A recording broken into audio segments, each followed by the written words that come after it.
Hello mga kids, magandang araw sa inyong lahat. Isang bagong vlog na naman tayo.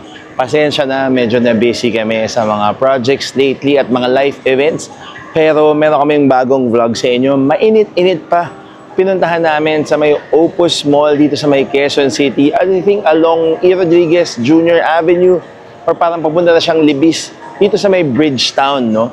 Itong bagong bukas lang na concept by the Bistro Group. Galing itong Amerika. At kung familiar kayo, ito ang Dave & Buster's. Isa siyang all-in-one na sports bar. Meron siyang arcade. At syempre, meron siyang restaurant. So tara, puntahan natin at ipapakita ko sa inyo kung ano yung mga laman nito.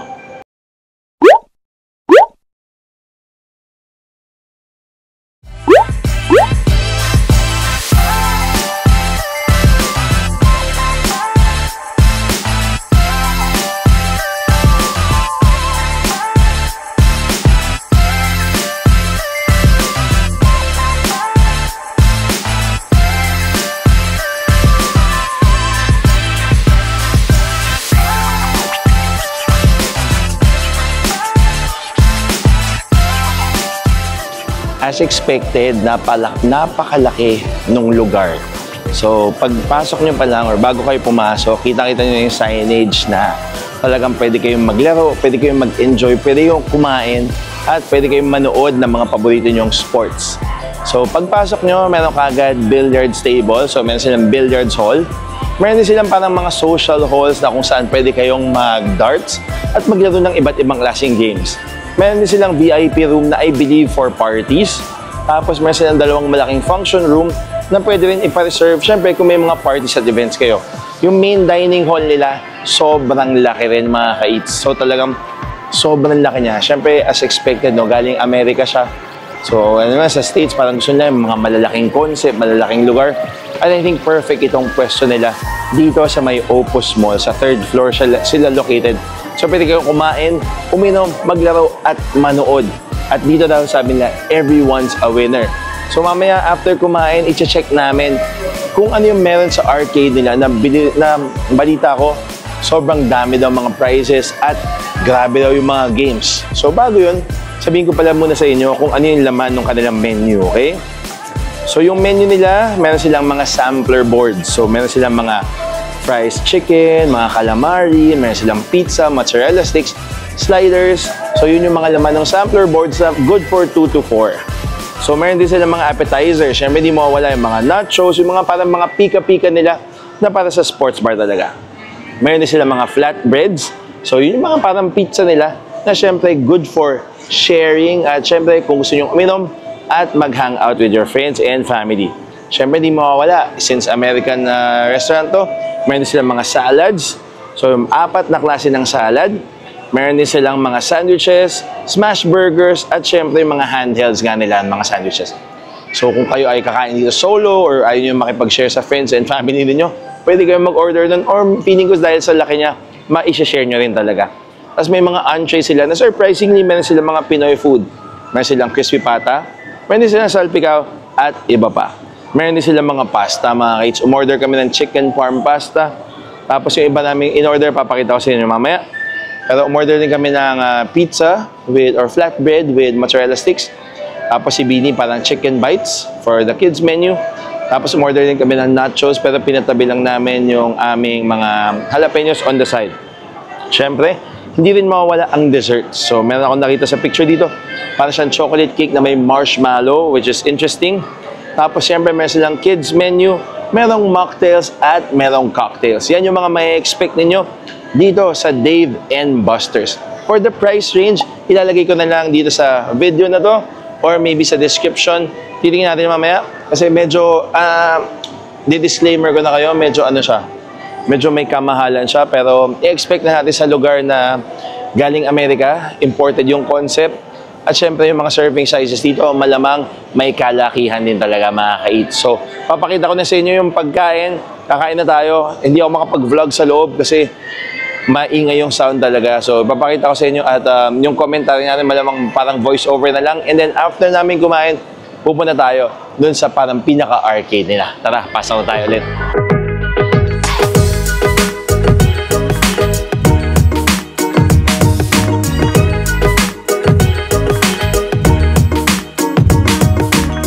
Hello mga kaits, nandito tayo sa loob ng Dave & Buster's. Hello to my family. Excited na kumain. So ito yung ating in-order, chicken parm pasta. Yung kanilang nachos. Ito yung ating on the side. Tapos ito yung kanilang chicken bites. So parang as expected, mali yung expectations ko. Kala ko malaki yung serving niya. Parang medyo sacks lang pala. Tapos feeling ko mas malaki pa yung serving nila sa Texas Roadhouse. Pero titikman natin kung masarap ba talaga itong mga to or doon lang tayo sa games mag-e-enjoy.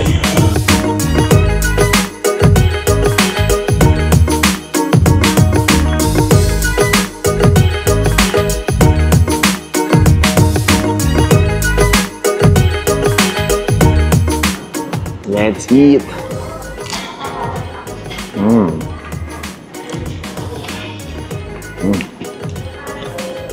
Good.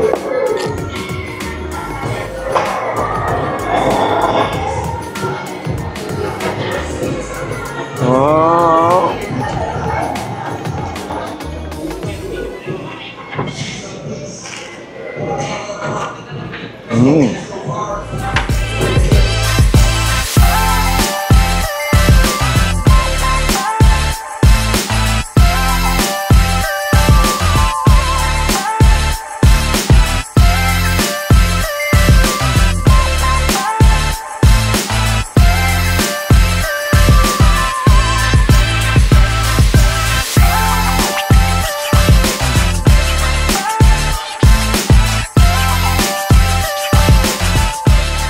Hello mga kaits, tapos na kami kumain dito sa Dave & Buster's and this time, pupunta na kami sa kanilang arcade. So yung food nila parang medyo sucks lang. So I was expecting more kasi nga syempre bistro group siya. Pero parang feeling ko lang is nag-expect ako masyado. So parang medyo mas more lang, sports bar food siya.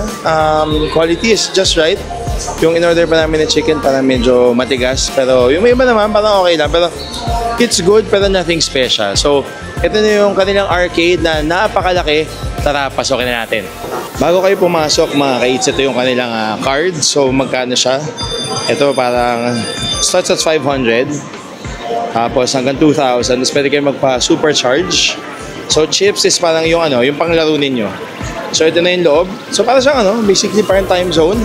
Iba't ibang klaseng games na magaganda. Siyempre bagong-bago pa yung mga games sila. So para kayo talagang nag-carnival and talagang mag-i-enjoy. Parang nag-enjoy kami ng wife ko more than the kids siguro. Kasi very nostalgic din some of the games and talagang nakakatuwa rin naman. So, ito yung tsura. Naglaro kami ng Mario Kart kanina. Tapos meron din silang Halo. Marami rin silang mga games na mga basketball. Ito motorcycle. So, tapos meron pa silang mga shooting syempre. Tapos hindi mawawala syempre yung kanilang itong mga tickets at yung kanilang air hockey. Tapos nandito yung kanilang prize claiming area kung saan sikat sila dito dahil sa kanilang grabe, meron silang Xbox at PS5. So meron din silang Switch. Hindi yung nagkakamali. Nga Switch Joy-Con pala. Jisoo Life. Meron silang PSP. Meron silang PS5 at meron silang Switch nga pala sa Xbox. Tapos na namin din, iba't ibang klaseng toys. Tapos mga stuffed toys, mga merch ng Dave & Buster's. So medyo syempre may kamahalan siya kasi parang magaganda yung mga toys nila. May mga socks, may mga food. Meron pang mga skincare at iba pa. So parang ang total namin dito is gumastos kami ng mga 2,000 pesos. Pero sobrang fun naman. I think mas na-enjoy namin yung arcade more than the food.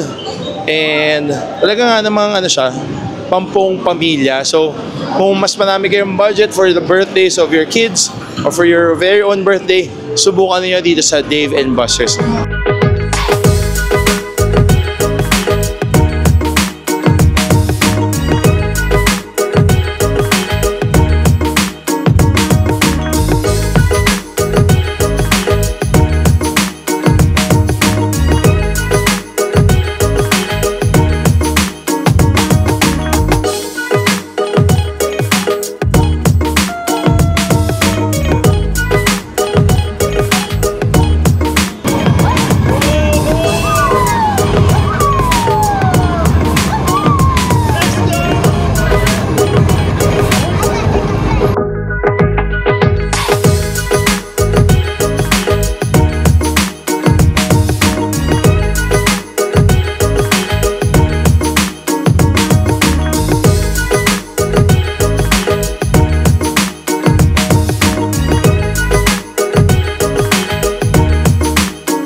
I-interview ka na sila Mommy B, si Beanie, Shady at Sage sa kanilang thoughts muna about sa food ng Dave & Buster's.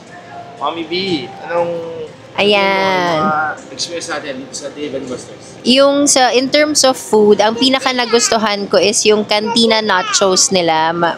Okay yung lasa ng nachos, tapos yung toppings madami din, and yung sauce nun okay din siya. Ang ano ko lang, nasabi rin namin to dun sa manager, yung sa chicken dun sa pasta, kailangan lang ng improvement. Hindi ko lang alam kung today lang siya or ganun talaga, pero improvement lang kasi for us medyo dry and matigas na yung chicken. So yun yung sa food. And then yung sa arcade, syempre, sino ba namang hindi mag-enjoy sa arcade? Yung kids, tuwan-tuwa, excited na, nag-storm in na agad dun sa arcade. And ako rin, obvious naman na nag-enjoy din ako. Nakakatuwa yung mga games and yung mga prizes din na nakuha ng mga kids. Yeah, thank you. How about Beanie? What I liked about the food was that the pizza is really a must try. The dough was soft and crunchy, and there's no problem. There's no problem with the taste. It's just really good. And their chicken tenders with fries for kids had a really good taste. But guys, be careful, okay? Just don't dip in the sauce because it's kind of like blue cheese. So if you're lactose intolerant also, but it's really good. And the arcade was so much fun. There were so much fun games there and so much cool things to try up. And I got this from the arcade. You can get prizes with your tickets, guys. So it's really worth it and fun. What was your favorite game in the arcade? Mario Kart. They have Mario Kart there. And you can even choose your character. That's what makes it fun. Alright, how about Gigi? Gigi, what did you like? What food did you like? The chicken. Why? Why did you like it? Why do you like the chicken? Yummy? Tasty? Tasty. How about the games?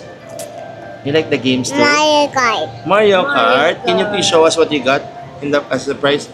There. Nice naman. There's a keychain. How about you, Sage? What did you like? The pizza also. I like the pizza also, Dad. Nice. How about the mozzarella sticks? Di ba you tried it then? I like the mozzarella sticks and the pizza also. And this. And I also like in the arcade the Mario game. The Mario game. So did you enjoy eating and playing here at Dave & Buster's? Yeah. Are we gonna come back? Yes. When we're in Quezon City, no? Yeah. Mga ka-eats, medyo malayo lang kasi ito sa amin kasi taga Pasay pa kami. Pero nag-enjoy naman kami. It was so much fun na all in one na, kakain kayo, lalaro kayo. And talaga it's a total family experience. We hope to try lang din siguro yung iba nilang offerings. Baka mali lang din yung na-order namin or syempre kakabukas-bukas lang din talaga nila. Pero yun, all in all, okay naman siya. I think the food, okay din kasi parang sa in-order namin, mga naka-apat kaming bagay, mga 2,000. Siguro close to 2,000 kasi with the bistro, we have the BFF card. So meron kaming 20% off, which is good. And then sa wala ng discount, sa arcade. So mag-enjoy talaga kayo. And kung malakas kayo maglaro, pwede kayong manalo or pwede kayong makauwi ng PS5, Xbox, Nintendo Switch. Pero siguro Kailangan nyo tumambay. libo naman yung gagastusin nyo doon. Kasi sobrang daming coins or tickets dapat yung mapanalunan ninyo. Yun lang mga ka-eats. Sana na-enjoy ninyo yung aming experience dito sa Dave & Buster's. Bagong-bago lang. Located siya dito sa Opus Mall, 3rd floor. Yes, by the Bistro Group. Disclaimer lang, hindi to sponsored. Pakita niyo yung resibo sa aming video. Bayad kami. And we also paid for the games that we tried. Maraming salamat mga ka-eats sa panonood. Until next time, bye-bye!